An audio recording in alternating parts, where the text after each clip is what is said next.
Sarthak Singh and Deng are joining us today from the Lubar College of Business. And Sarthak Singh is a PhD candidate in strategic management at the Lubar College of Business and has been awarded a Graduate Student Excellence Fellowship for the 2025-2026 academic year. Congratulations, that's really cool. At Lubar, Singh's curiosity has evolved into research that tackles how businesses build sustainable competitive advantages. His projects span topics like reverse knowledge flows with multinational corporations, cultural distance, and the role of Big Four auditors in driving innovation. Deng is a doctoral student in the organizations and strategic management area at the Lubar College of Business. She holds a bachelor's degree in accounting from Henan University, China, and a master's degree in management from Hebei University of Economy and Business, China. Her research encompasses a spectrum of topics, such as the interplay between cooperation and conflict within strategic alliances, the selection of entry modes by multinational enterprises, and the exploration of international business theories. Welcome, both of you. Thank you so much for coming. Thank you so much. I'll get your slides up, and you can take it away. There we go. And I'll just make sure this is working. All right, there we go. It's all yours. All right, so good morning, everyone. Talk about positive energy. Lane has some impact. And thank you so much for the introductions. We are so glad to be here. I'm joined by my colleague, Lynn. We are super excited for this topic. And before we start to discuss a little bit about this topic, it's really fascinating to me because both Lynn and me, we've just taught here for 3 years. And I see people who are with much more experience, but I think how we can help and discuss this topic of AI and how we can effectively use AI as an instructor in terms of teaching, that is going to be the main agenda. And I hope that we both can bring in some different perspective based on our interaction with the students. So without further ado, we will begin our discussion. And just to give you a quick glimpse of how things are going to move forward in terms of discussion. So the first and the most important question that we will be asking amongst ourselves is, why does this rehumanizing thing matters in today's day? So what are the current students like? How is it going to be that we can use the AI-dominated learning landscape and help them so that students can learn more effectively? Then Lynn came up with this really cool framework about review, practice, and reflection. And of course, as we move along with this framework, we'll be giving real-life examples that we both have used in our courses and that have worked, how we interact with the AI, how AI gave us feedback. And based on that feedback, we have included some activities, some in-class discussions, and students tend to love those interactions. So we will see how this preview, practice, and reflection framework aligns with the high-impact practices here at UWM. And then I will give an example about a brief storytelling demonstration that I have used in my course, and students loved it. So I tend to continue it semester after semester. So all of this AI talk has been, it started right about the time I started teaching at Lubar. So I joined the PhD program in 21, started teaching in 23, and at that particular moment, everybody was talking about AI, how we can use it, and I'm just glad that I was, the first ones to start using AI in terms of how I use it for my teaching, my teaching classes. But then, before we get into how us giving you practical examples of how we implement it, let's ask a really important question. One, the landscape is changing. The whole education and learning landscape is evolving. The students that we currently have, we have students who are probably born in the mid-2000s. So we have a standard flow of Gen Z students who are coming in, who are more tech savvy than the professors, including all of us. So we need to make sure that we as professors have the ability to guide them in terms of how they can use AI for their session. So here are some statistics. So I got the statistics from the World Student AI Survey, which was conducted, and the results are for 2024, and we have some numbers for 2025. So as you can see, we have 92% of students who are using AI tools in 2025 compared to 2024 when there was just 66% students. So it's safe to assume that in today's date, on this day today, we have almost all students who are using AI generated tools in some or the other way for their education. And we have 88% of students who use generative AI like ChatGPT or Claude or Gemini or Copilot, whichever model you use for their assessments versus 53% in 2023. So looking at these numbers, we can definitely see on the green highlighted that students have started to adopt this artificial intelligence generative models. However, they are facing some issues because only 5% of the students are fully aware about the AI guidelines, and 80% say that university AI integration doesn't meet expectations. And this is where we as instructors come in. So it comes to us about how we can guide our students in terms of how they can use AI so that it becomes a good learning experience for them. Interacting with AI, and this is again going away from the topic a little bit, just interacting with AI is, it tends to get, the more you interact, the more context the AI gets. And for students who are facing this issue, it then becomes important that we can tell them how to ask good questions from the AI. So it is not about using the tool anymore, but it is about how to ask the right question. So this is just the last slide with a little bit of numbers, and then we will move along to our main topic. So we have seen that, again, this is from the survey which was conducted in 2024. So 55% of students believe that over-reliance on AI in teaching decreases the value. So we as instructors, we are not just using AI and getting our material for that session and using it. We have to be smart with that, because if more than 50% of the students feel that if we just use AI, then it's decreasing the value, then students will not have a good learning experience. So again, as instructor, we have to find that bridge between the new technology and the students, which can help them get the value that they want.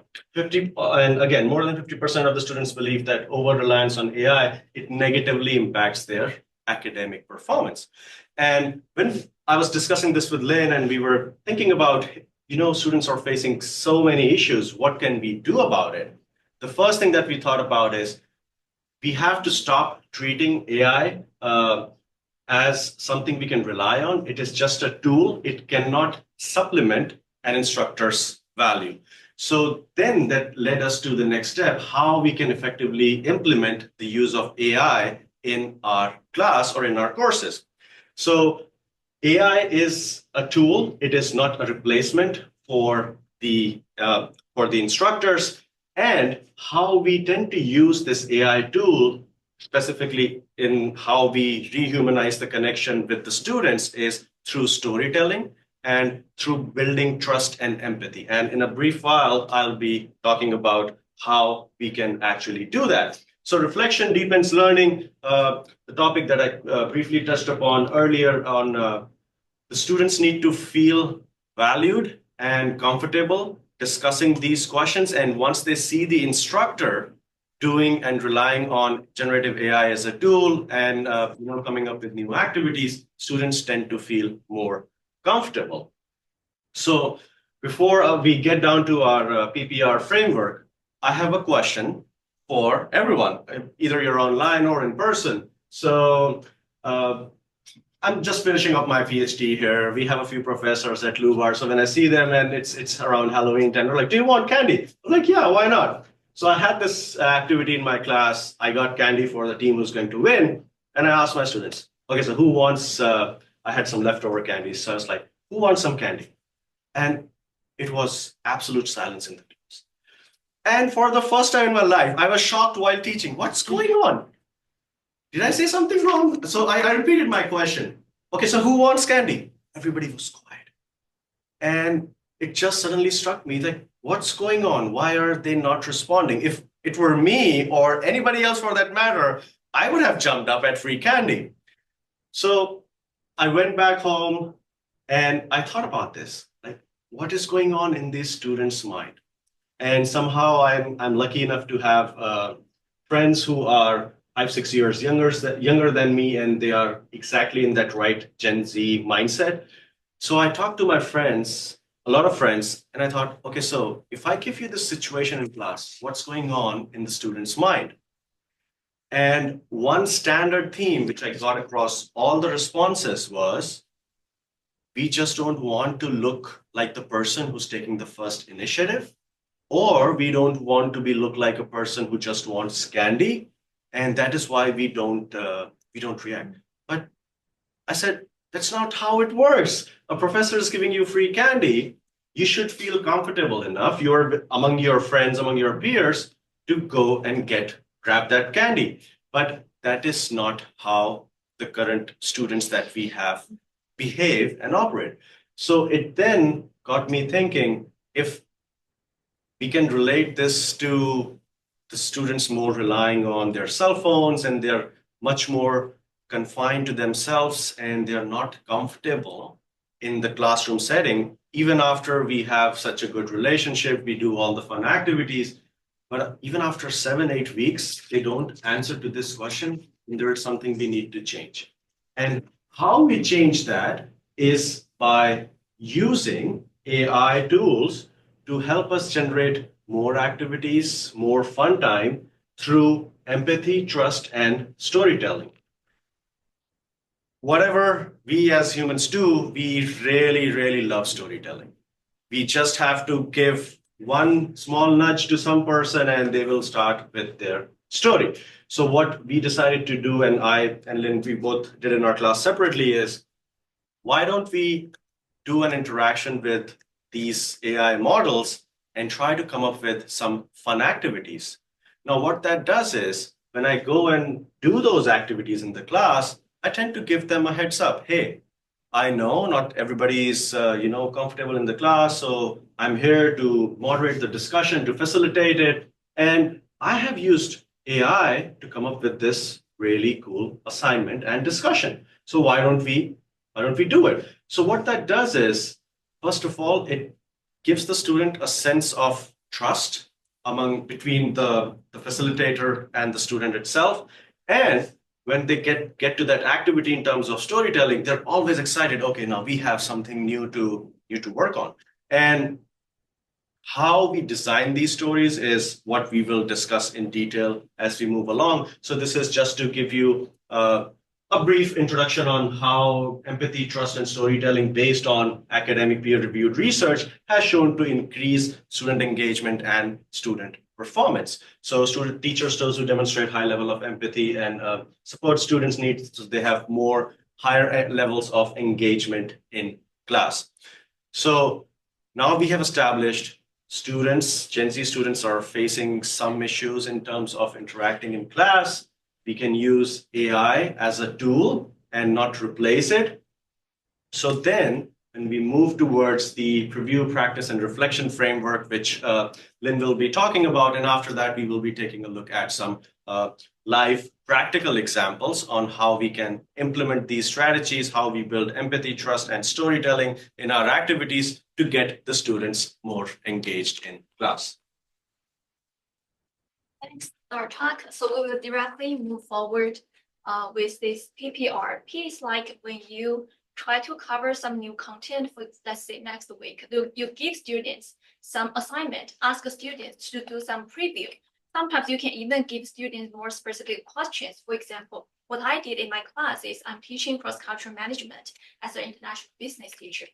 So I asked the students, try to do some investigation of the individualist culture and collectivist culture. I will ask you, for example, let's say in US, what kind of culture is US, collectivist or individualist? You have to do some preview. before we move directly into the content. Then in the class, as an instructor, you can give them some questions. And then reflection means after the whole activity, let's discuss this together with students. What AI did help us in the middle of this process, and what AI cannot provide us, and how we can get AI. I think it's very important for our students to realize that there are limitations of AI, but it's also very important that we as instructors, we are learning how to use better prompt to use AI as a tool, as our personal assistant, right? Also, our students can learn how to better use AI in classroom, and also know the limitation of AI is very important. So for the previous example, I asked my students, feel free to ask AI with all the questions, but you have to be very clear that AI also provide you citations and the sources, and go back to the citation sources AI provided you, make sure they are correct, they are real exist sources and the citations, and also make sure that they have exactly the kind of content that can support the statement AI provided you. So in the middle of the class, I ask my students, so in US, is US a more individualist culture or collectivist culture? My students answered me with confidence, said, yes, definitely, US is individualist culture. I said, yes, it's true. Our textbook also tell us the same answer, but I have another question for you. Let's say you have some extra money. You don't need the money at all. Will you prefer to give the money to homeless, or you prefer to give the money to your relatives, your friends, your families? I ask my students. So I also want to ask you in the classroom, would you like to give the money to homeless? Raise your hand. Or you would like to give your money to your friends? That's how we split it. There you go. Kind of, if we are thinking US as an individualist culture, the answer, most of the people, at least 70% of the people should tell me, we would like to give the money to homeless.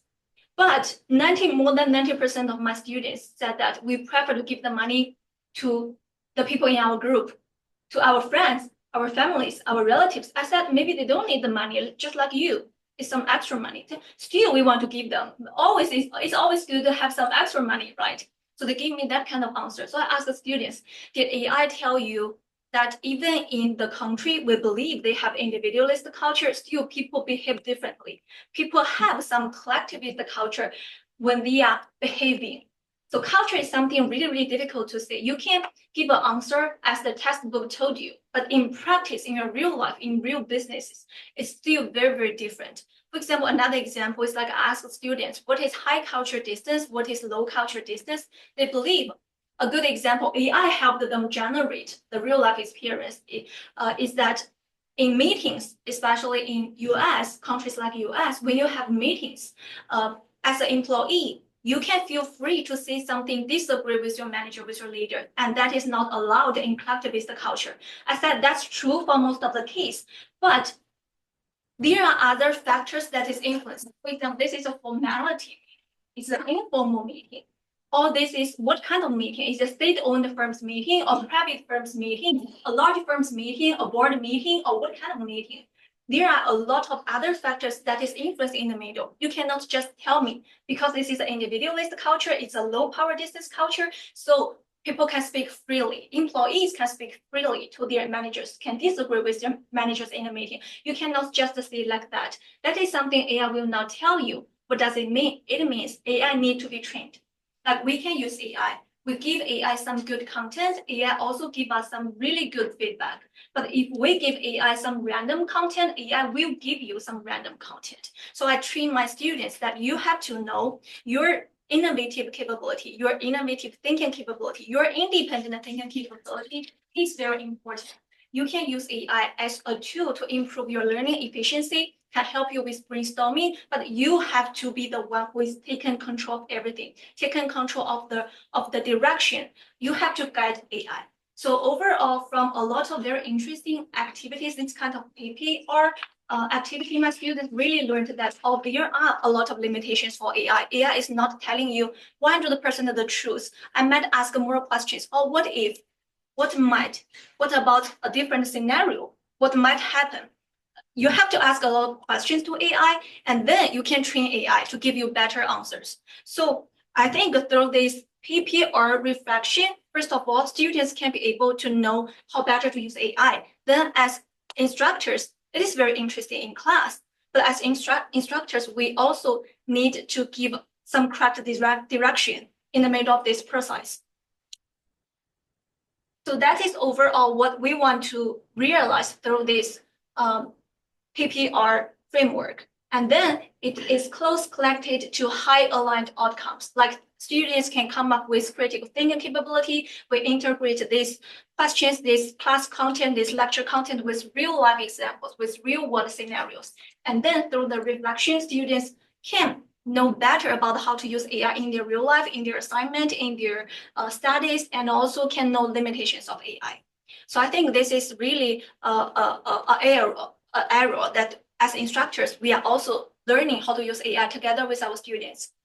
So that is overall how we are going to cover this PPR content. So moving forward, I think Sarthak will bring some more interesting examples that he had in his class. All right, thank you so much, Lynn. So I'll give you another example on how I have used AI and implemented it in terms of creating an activity for my students and how that has worked out. So it was last semester, fall 2025. I was sitting in my home and I was thinking I have to get these students to do some interactive activity. And it was right about Halloween time. So I was just sitting on ChatGPT and I thought, might as well brainstorm some ideas with ChatGPT and see what it has to say. So one thing, okay, before I move forward, one thing which Lynn brought forward and which is really interesting is the context. The more context you tend to give to these AI models, the better they become at interpreting what we want them to respond. And that's how these ChatGPT and all these generative AI models, they respond. So what I did was I just wrote a simple prompt in my ChatGPT. Hey, I am teaching this international business course. We are talking about market entry and market expansion. How do businesses expand in other countries? So why don't you give me some ideas about new businesses and what? So it gave me a standard list of all the examples. But then I thought I need to make it a little bit more interesting. How can we do that? So I gave the next prompt was, why don't we use Halloween as our base? And why don't we brainstorm some ideas about doing some activities related to business on Halloween? And again, it gave me a bunch of ideas which I didn't find interesting. Then I thought, okay, what will get my students interested? Students, so not just students, everybody, even I love movies and TV shows. So I thought, hey, we have all these haunted towns and places and cities scattered all around the world. Why don't we plan an activity around that? It is Halloween, and maybe they can come up with a business idea for a town which has a history of being haunted across the globe. So I had 6 teams, and we have 7 continents. So I gave all this information to ChatGPT, and it came up with a really brilliant. It helped me generate this brilliant idea that we can choose one abandoned or ghost town anywhere in each continent. And each team will then use, they can do a Google search or use ChatGPT. They can come up with their own business ideas and what is the history and industry and the reason for decline of that city. So, these kind of things, when students tend to start doing research for themselves, it tends to help them connect with each other. So the empathy part, and then when they have to present it, they're much more excited about it because they can actually relate to it. Yeah, I've read about this haunted forest in Japan. So that's why as a team, we wanted to do that. So then that brings out the rehumanizing aspect that we have been talking about to get the students to engage amongst the group and with the instructor. So this is the exact replica of the slide that I used in my class. So you can see it was an extra credit opportunity. So Halloween International Business Activity. So this is just to give all of you an example that you can probably design activities based on some festival that is going on or whatever new unique idea we have, because we don't have to, as an instructor, we don't have to do all the thinking ourselves. We can use these generative AI models to give us some feedback. And by sending it 5 or 6 long messages on what kind of activity I want to do, I then streamlined and got this set of instructions. So then as a team, they were supposed to reflect on the town's history, create a market for a product which is native to that particular haunted town. So this is just one example, and I got all these emojis and everything from, we can design it using our generative AI models. So this is exactly what I use. So these are the prompts. So you see, these are not instructions. These are just a way of having a conversation with these generative models, because as I said, I was reading a few articles last week. Now these models have started understanding the context with which we are talking to them.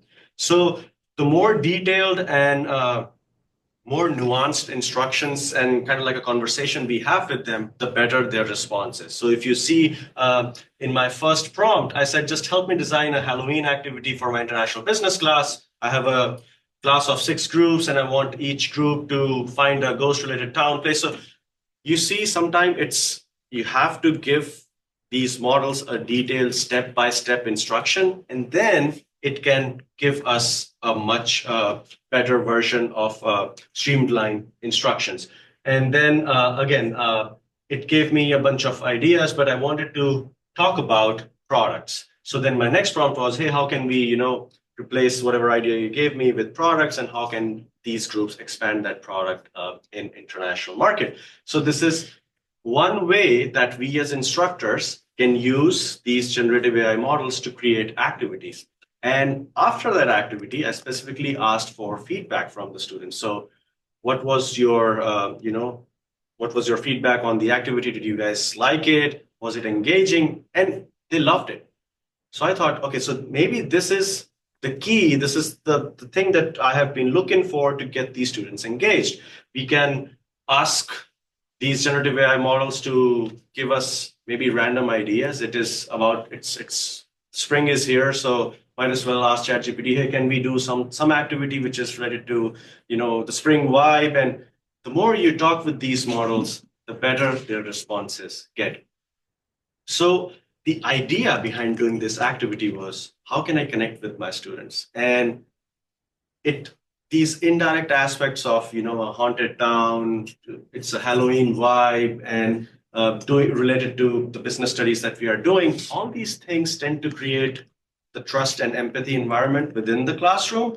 And that is how students tend to engage more. So then again, I asked them who wants candy. So that time everybody was like, yeah, we want candy. So I think it went out well. So this is just an example. And I think Lynn has also shared some of the examples, but this is what we had in terms of what we did in our class. And we're happy to have more conversation and more examples with Lane, if you have something to share with us. Oh, yeah. So, yeah. Well, so this is a great example of the empathy, but did anybody have any of the questions? empathy and like getting people like kind of making storytelling and contextualizing? And then I was going to talk, I had taken some ideas from your PPR and I had built out an assignment, but I wanted to be able to open this up for questions in case somebody else had some questions there. You had a question online at one point. That was actually me telling people, oh, if you have questions. That was at the beginning. I thought I saw a hand up. Yeah. One thing I wanted to ask though, well, actually, I'm going to ask that after I do a little thing, but a couple things I really liked about what you were both talking about is one, you're mentioning like you're walking students through how to use AI during the assignment as well. And especially in that PPR model. And I love that you aren't just like setting them out on their own, but you're guiding them through the whole process, because there's lots of questions that they have, as you were mentioning with they don't like university policy, or they don't feel like it's enough because, well, here we don't really have a university policy. And so it's nice to have instructors say, this is what I mean to use AI in this classroom, what ethical use and what unethical use looks like. So that's really, I think, really helpful. Yeah. And I did have a comment from Lori, not a question, just a comment as well. Absolutely love this, and thank you for sharing. So thank you very much. All right, so what I wanted to, and I showed them this beforehand just so that they could, let's see if I can see my mouse is working good. Well, you do that, Lane. I think what I loved the most was that you are still the expert in the classroom and you're guiding the students, and you can point out, oh, yes, this is an example from AI, but it's actually not a great example from AI.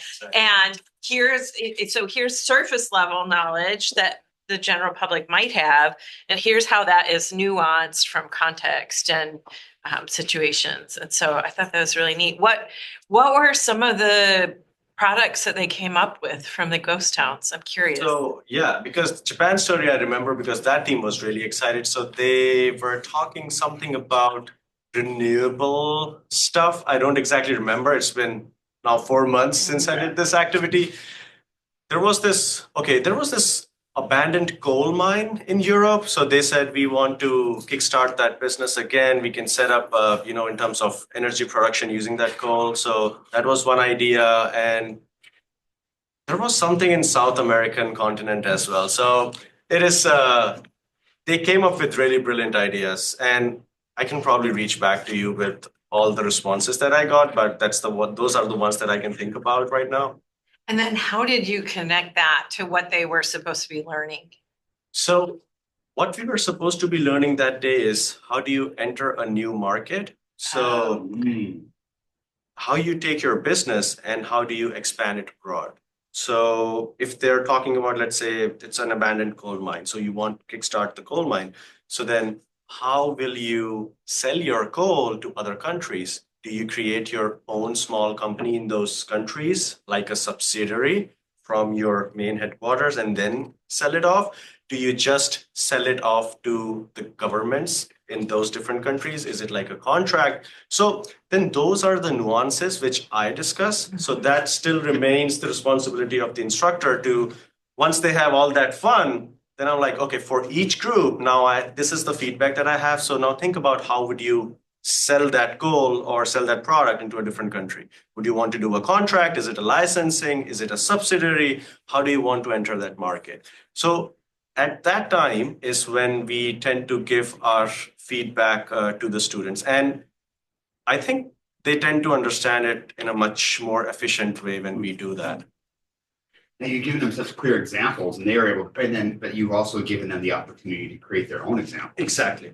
So the creating process seems to be so important as well. They've had to shape it themselves. Yeah, and that's how they will get comfortable using these Gen AI models. So we have to, I at least feel that it's not going to go away. And even in academia, generative AI models are going to stay. So might as well teach our students how to use it more effectively so that, as Lynn was saying, generative AI doesn't have any context. If it's high cultural distance, low cultural distance, it cannot differentiate between the nuances. So we as instructors, if we tell them, why don't you do this? And then we'll see how we can find a more nuanced, response to it. So I think that way it really helps the students.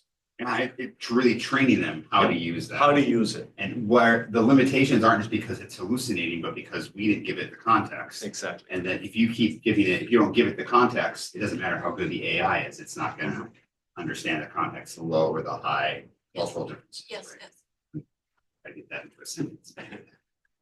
I had some more comments as well online of really talking about the importance of role modeling, critical, ethical use of AI, just what we've been talking about.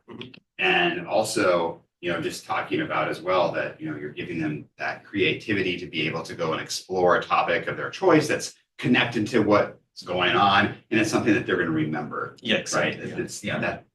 I'm thinking it back to my own assignments that I completed. It's those types of assignments that are the ones that I still remember to this day. And so I just brought these back up. And what I tried to do then was do the same thing that they had their students do, and is create an activity. I didn't have it connected as well as they did to like a time, but I just wanted to really focus in on the preview, practice, and reflection and kind of see if I could break that down. And then I wanted to have the opportunity to create my own and then get their professionals or the experts' feedback since they're in the room. So I created one. So I tend to teach history. Let's go. Did I get that? No. There we go. Okay, come on. There we go. So I created one for a religious studies course on the Reformation. And so what I thought, okay, so we're going to look at, okay, what's the concept? No, I get it right. There we go. this mouse works, and sometimes it says, nope, we're not doing anything. And then we're gonna go really fast. Okay. So concept is, okay, we're in Reformation, so we're looking at Martin Luther's Break with Rome. So the students, I'm gonna have them first do the readings, they're gonna listen to the lecture or the notes or whatever it is, that they're getting the context. And then, this is what I was kind of going off what their slides were.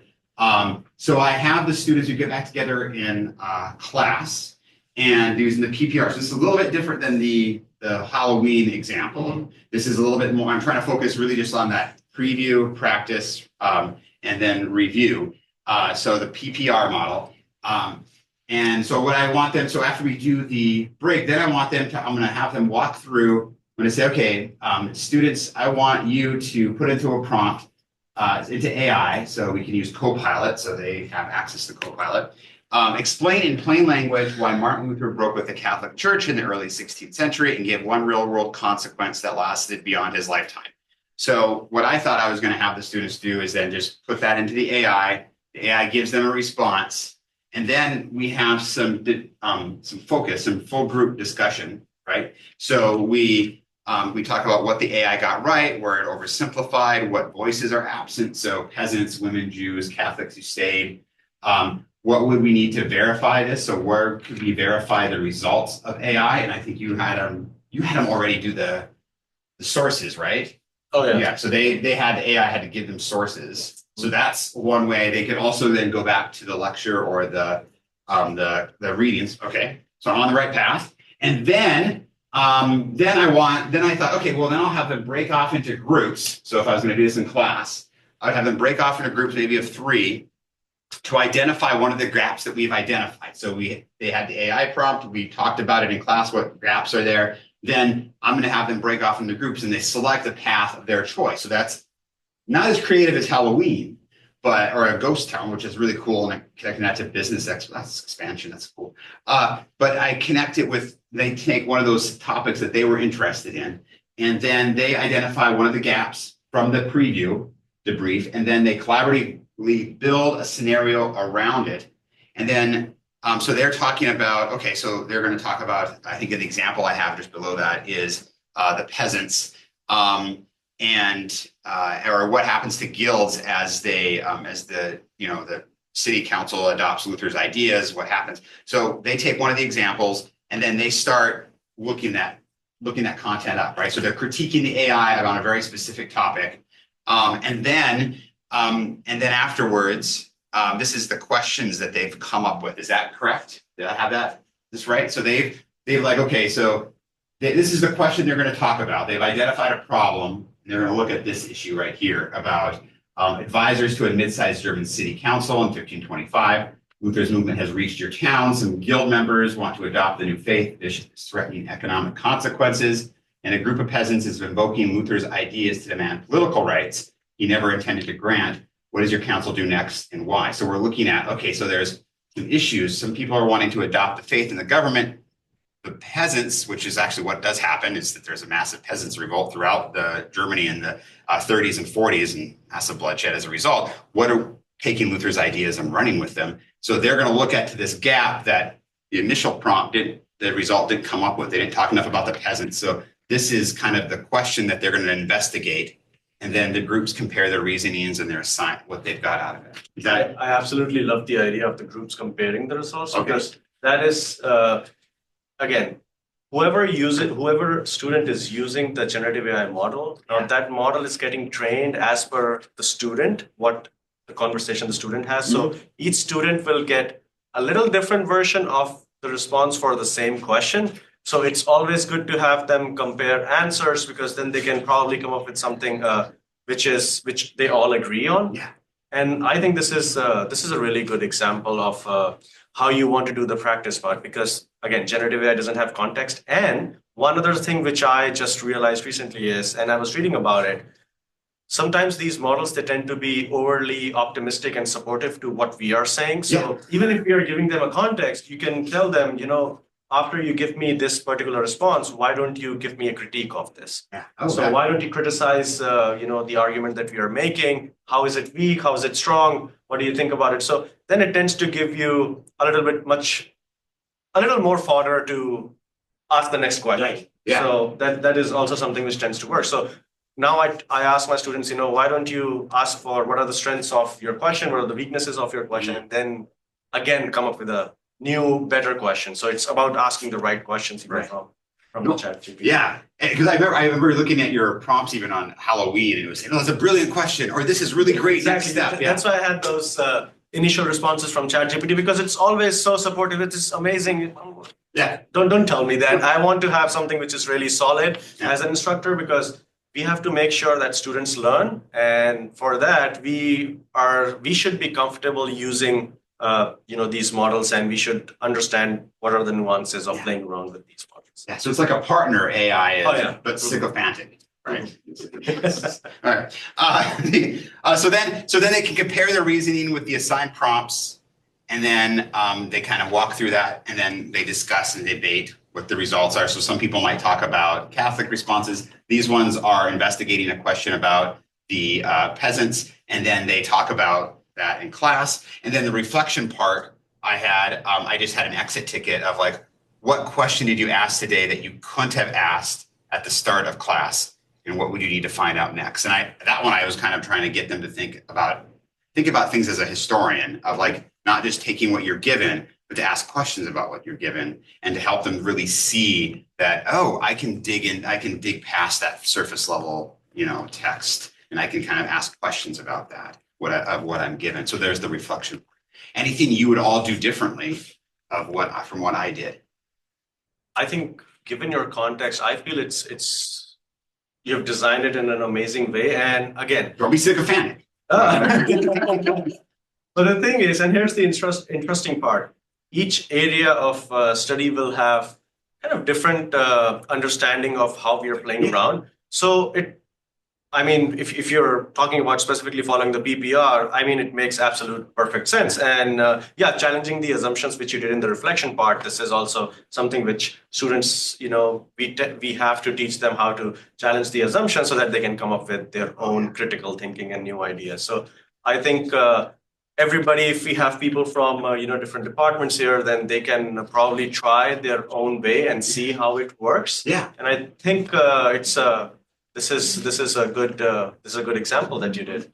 No, thank you. And what the other thing as well is that I love about PPR and kind of setting up this having them question the text or think about the text and ask a question of AI, reflect on the question, think of different things that the AI was missing, investigate those, coming back together, all in the classroom. Is that often my classes, I tend to start following the same pattern every class. I start getting into a rut. And I really love AI just for bouncing ideas off of and how you're using it to like think of something creative. Something cool thing with Halloween and connecting it with ghost stories that connected to business plans. For me, this is just, even though it's not as creative, but it's really helpful. It's not just the same thing that I have the students do. Okay, we're going to discuss this topic. No, we're going to investigate. We're going to do some digging. And we're also going to look at the pros and cons of how we use AI and how we think about AI. I really love making sure that we help them see the context, because that's so important as well. So these are all, really kind of basic stuff that I was doing. I really love, building off of what you were having. And then if I can get my mouse to work, I see you. There we go. And then I'll put this in the notes, but this is pretty much the prompt I used to build this. And so I'll share this in the notes so you can try it out yourself. And I put some brackets in here of like, have your name, add some context here, and then specific. So I have some brackets in here so you can add some more context, but you can certainly tweak this. But I was just trying to see if I could find a way to help you kind of experiment with that in your own class. And here's some prompts to maybe try it out. And it's just the first draft prompt that kind of got me the example I had here, but you may find tweaks that improve upon it too. And please share those. Sure. No, so any other comments or questions from you or in the online or in the audience here? The live audience, the online audience? Could you share a little bit about how you talk about AI use for formative work versus summative work? And if you've done anything in terms of like, do you have problems with students misusing AI, or is by using it in class and saying, this is when it's appropriate, this is when it's not. Does that help? Yeah, Lynn, do you want to take that question? You can go forward. I Oh. probably add something. Okay, so I tend to tell my students to use AI when we are having in-class discussions, because that is where I see that they're actually working on it and we can have multiple iterations of the process that is going on. So it's about developing critical thinking. But when it comes to submissions, I tend to encourage them not to use AI, and somehow, so that's only me, but I try to design my courses in a way that they don't have to write really long answers, because that is where students tend to use AI, and now it gets difficult to catch it. So it's more like quizzes, which are multiple choice and all those things. So those things are proctored. So my submission assignments don't use anything which they can exclusively use AI for. And I think that's because I was teaching international business, so I had other things that I could do, like a group project. So these people are working together, and that's worth 30% of the grade. So they don't have to necessarily submit. But I do understand in sciences and other areas of study, if students have to submit it, then it kind of gets tricky. But one thing which seemed to have worked, and I was reading about it a few weeks ago, that maybe we can tell the students to, hey, why don't we take a pledge in the class that, we will not use AI for any submission. So, as human beings, if we have taken a pledge or we have a promise, we still tend to have that gut feeling inside of us that we will not do something which is wrong. But I only tend to motivate them, encourage them to use that in class, whatever activity we are doing in class. So that is where you try to use these generative models. And that's how I try to tackle it. Yes, for me, it's like I have reduced the quizzes that give students for assignment. I still do quizzes, but only in the discussion section in classroom. So for most of the students, I give them specific cases over Harvard businesses cases for them to read and then answer the questions. For example, what is the strategy of this firm? What do you think of their strategy? This kind of question. And also I allow students to use AI on their assignment, but you have to tell me what is the citation. If you use AI, write down, let me know that this part I use the AI, and AI tell me what is the citation. I have verified that. And I will give them two opportunities that I verified it's not the true citation, or it is the citation, but without the specific content. I will give them two opportunities, but if start from the third time, I will reduce their points for 15 points for once. I checked it is the wrong citation. You can use AI, but let me know which part, which sentence, which statement you use the AI. Because it's really hard for us instructors to see that, do they really use AI? I said, no, you cannot use AI. Will they listen to us or not? I'm not sure about that. So I asked them to give me citation, and you have to verify that. That is the most important thing for me. Another quick activity that we can do as an instructor, and I did it sometimes, is if I have a specific question for the students that we're going to discuss. So I feed that question into these generative models, and I give it a context that you have to act like an undergrad student who's a senior in a public university in the United States, and how would you respond to this? And give me 6 different versions of your response. So I tend to get an idea about what responses this ChatGPT is going to give. So if students have something similar, you can figure it out that, okay, they have been using ChatGPT without disclosing it. So that is something which tends to reduce the use by students. So if I, as an instructor, can tell them, hey, I've already tried this ChatGPT stuff. So if you give me these responses, the way these generative AI models are trained, they give out kind of similar themed responses. So as an instructor, you can figure out if they have used it or not. So it's just a quick activity. You ask the questions yourself on your own system, and you will know if the student have the same themes and same type of responses. As Lane was saying, we don't have an exact policy here at UWM, but we as instructors, we can still try to create some policies for our own courses, depending on how much interaction and we want to have in the course. Yes. Any more questions? I had one more. What is one thing you would do differently next time? That's an interesting question. I'll probably ask ChatGPT, what should I do?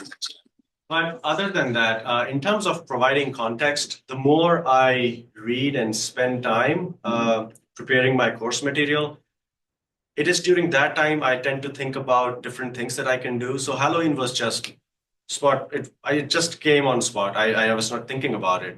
So these are the kind of things which, for me, it's spur of the moment kind of a thing, but other people can have more structured way of how you want to do things differently. I have not thought about what I'm going to do for next semester, but yeah, I'll probably come up with something. So ChatGPT or Gemini or Copilot, they can help us brainstorm different ideas. So I think that is one way to go about it. I know my response may not be too helpful, but keep brainstorming. keep brainstorming, yeah. And Lynn, do you have anything different you'd do or something you definitely would do next time? Like, I think we need to follow the development of technology because some of you might know that recently we have agent AI.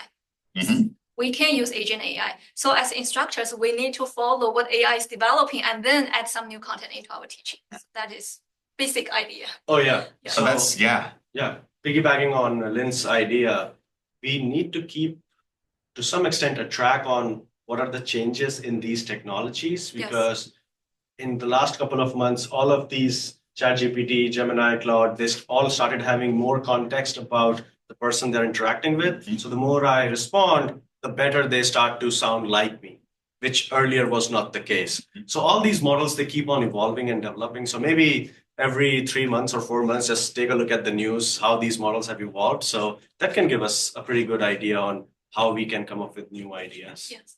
I love how you said it as well. Like it's you want to keep aware, keep up with that technology, understand that technology. You aren't promoting the technology. You aren't saying, well, I'm messing around with it. That means you have to use it. It's just you have to be aware of it, right? And that's the important thing. Online, we have another comment. I have created, Lori says this, I have created an agent AI trained on my course materials. Students can ask a question and the agent will answer it from the course material. So That is amazing. Cool. Yes, Amazing. yes. Thank you Amazing very job. much for sharing Yeah. that. That's awesome. It is time though for us to wrap up, though I'm afraid all good things must come to an end. Thank you, Sarthak. Thank you, Oh, yeah. Lynn. Yeah, Okay, thank you had you. such a good time. Yeah, thank you. Yeah, this is great.